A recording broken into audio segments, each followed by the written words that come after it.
Today I'm going to be talking about all the books that I read during the season of spring. I have so many new favorites during this season. I've had such a good reading season, so I'm really excited to show you some of the books that I read. I read Hangsaman by Shirley Jackson. If you've been watching my channel for a while, you will know that Shirley Jackson was an author that I had a love-hate relationship with, because I read We Have Always Lived in the Castle in 2018 and I didn't like the book. But that being said, I didn't like the book, but I kept thinking about the book. This book is inspired by an unsolved disappearance of a female college student near Shirley Jackson's home. I searched this disappearance, who that girl was, and this disappearance is actually a cold case. No one knows what happened to the poor girl, so we still don't know it. I just wanted to see how Shirley Jackson got inspired by that cold case and how she wrote the story. It's an amazing book. I gave it 5 out of 5 stars. It's a new all-time favorite. After reading introduction, I was immediately hooked into the story, because the person that wrote introduction said that Hangsaman is a wildly strange, strong, and original novel. Read it. So I decided to read it. He also says that Hangsaman is indeed a very strange novel. It is a very original, intense novel, and now I just want to buy every single Shirley Jackson book and read all of them, because there's a spider in my bedroom. Okay. So moving on to historical fiction, I've also found an amazing novel, which is Violeta by Isabell Allende. Violeta was born in 1920 during the pandemic of the Spanish flu, and she died in 2020 during the COVID pandemic. Okay, so now moving on to the next one, and it's El prisionero del cielo by ruiz. This is a third book in the Cemetery of Forgotten Books. You can really tell that ruiz really knew and loved the city of Barcelona, because there's so many hints on special places that he mentions that it really warms my heart reading these books.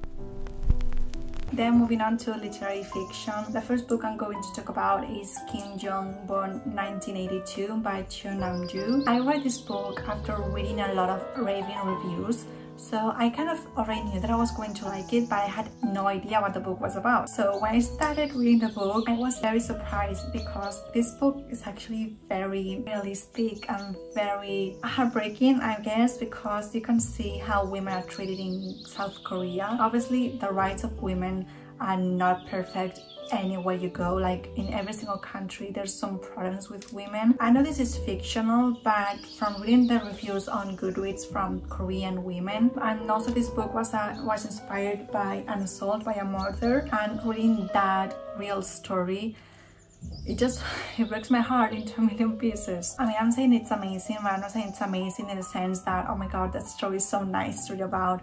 It's not. It's a hard story to read about, but it is informative, and I do think it's a story that everyone should read, because it's very informative in the sense that this is a fiction story, but these things sadly happen in real life. The next one is My Year of Rest and Relaxation by ottessa moshfegh. I didn't completely adore it. Like, it's not one of my new all-time favorite books, but I did like it. I tabbed the book, and I do have 2 tabs that are different colors, because the author made some weird and appropriate comments. Like, for example, the main character of the story lied about being sexually assaulted, and that really rubbed me the wrong way. This book was unhinged. It was a wild ride. It talks very openly about suicide, depression, eating disorders, and just awful people with no kind of remorse or empathy. Writing, I really enjoyed her writing. I have so many things underlined and tabbed.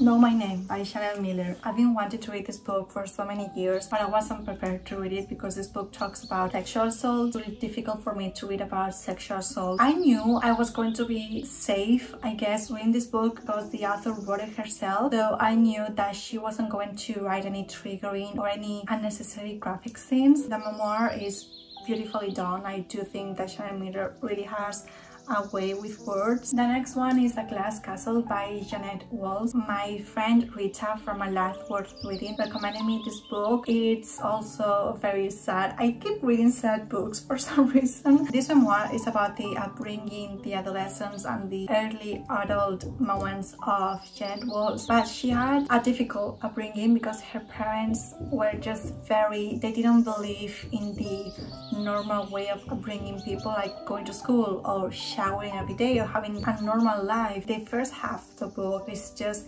mind-blowing to me, to think that some people live like this and some people that are parents want their kids to live like this. I do like the ending because Jeannette actually did something for herself.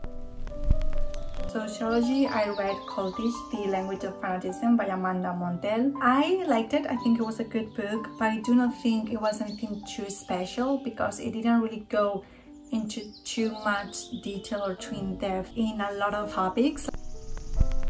Then for history, I have Come Fly the Wall, the Jet Age Story of Women of Panam by Julia Cooke. I had such a fun time reading this book. Panam has always been something that I've been very interested in because it was something so popular and had such a peak of success, and then it disappeared. The author interviewed some women and some pilots and just some people that worked in Panam. There's so many historical events, important historical moments in our history have been talked in this book, and I just love the collation of all of that. The next one is The Six Wives of Henry VIII by Alison, weir. I've always been very intrigued by Henry VIII. He's a man that just created a new branch into Christianity because he wanted to divorce. I've read so many things about Henry VIII because, like I said, his mind is just something that baffles me. This book wasn't my favorite because the timeline was a little bit all over the place. I just wished the author would have structured the book in a sense where you can easily follow the timeline and also the six wives and how he decided to break up with the Catholic religion and just create his own religion and all of that, you know, like I just wish that she would have structured that better. But that being said, it's a good book and it's a good informative book.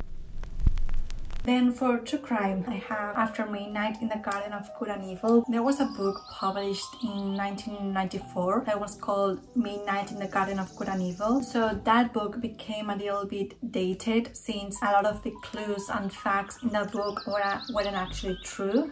So this book, After Midnight in the Garden of Good and Evil, is actually a book that narrates what actually happened. It's written by a different author and it's not very popular, like it didn't become a bestseller or anything. It's just that this author wanted to actually talk about what actually happened. The next book is I Am a Killer, What Makes a Murderer, The Shocking Stories in Their Own Words by Danny Tippin and Ned Parker. I bought this book with Mafalda from Mafalda's Reading. She came to Barcelona for Primavera Sound and we went to buy some books together because, you know, that's what book lovers do. And I do think that when it comes to true crime books, this is one of the best ones because they interviewed people that their cases are not well known. True crime are crimes, like they are very terrible things, and I just hate when those things become so mainstream and people kind of idealize them in some way. The people that interviewed and wrote this book, they don't write this book in a sense that you should feel sorry for the killers or you should feel a little empathetic with how they were brought up. Like the majority of the killers in this book were brought up in the worst conditions ever. When I finished reading this book, I had the reassurance. I already knew this, but it really made me think about it again. The way you were brought up and the way your childhood and adolescence and, you know, your young adult moments, they truly shape how you are in life, because a lot of these killers are people that didn't know any better and they ended up in these situations for a reason. I'm not saying that everyone has that, like some people are just terrible by nature, but a lot of these people, if they had a different upbringing, I'm sure their lives would have turned out differently. I'm not justifying what they did, this is just my thoughts and opinions. And then I also read The Real Lolita, The Kidnapping of Sally Horner, and the novel That Scandalized the World by weinman. I liked reading the novel and see how the author compared the novel of Lolita with The Kidnapping of Sally Horner. But that being said, if you want to know more about this, I would just search it online and not read the book. That's just my opinion. Then moving on to fantasy, I read Clockwork Prince and Clockwork Princess. These are the second and the third book in the Infernal Devices series. I wish I had read these books when I was a teenager because I would have adored them. I know that, like I know 100% these were my type of books when I was a teenager. Sadly now, these are not the type of books that I enjoy reading anymore. I just didn't have the time of my life reading them. The epilogue in Clockwork Princess was one of the worst epilogues I've ever read. Like my enjoyment of this book just completely crashed and went downhill after reading the epilogue. That's not how you do a love triangle. I'm so sorry, no. That's it for mystery and thrillers. I read the trilogy of La Ciudad Blanca. When they first came out, my sister and my mom read them and I wasn't too interested in reading them. This was supposed to be only a trilogy, but then the author decided to publish a 4th book in this world. I just wanted to pick them up and see if I liked them. The author knows how to write a mystery and she knows how to unravel and do the plot twist and just ending with a big surprise. She does know how to do that, but she is terrible at writing romance. Like, the romance in these novels was so unnecessary. It was a very insta-lovey romance. It was so cheesy and just so unrealistic. Oh, and also this book was very unrealistic in so many ways. A woman that was supposed to be the detective, she doesn't work at all. Like through all the novels, she doesn't work. She just complains. If you like romance and you don't cringe easily with romance things, I would recommend reading these books.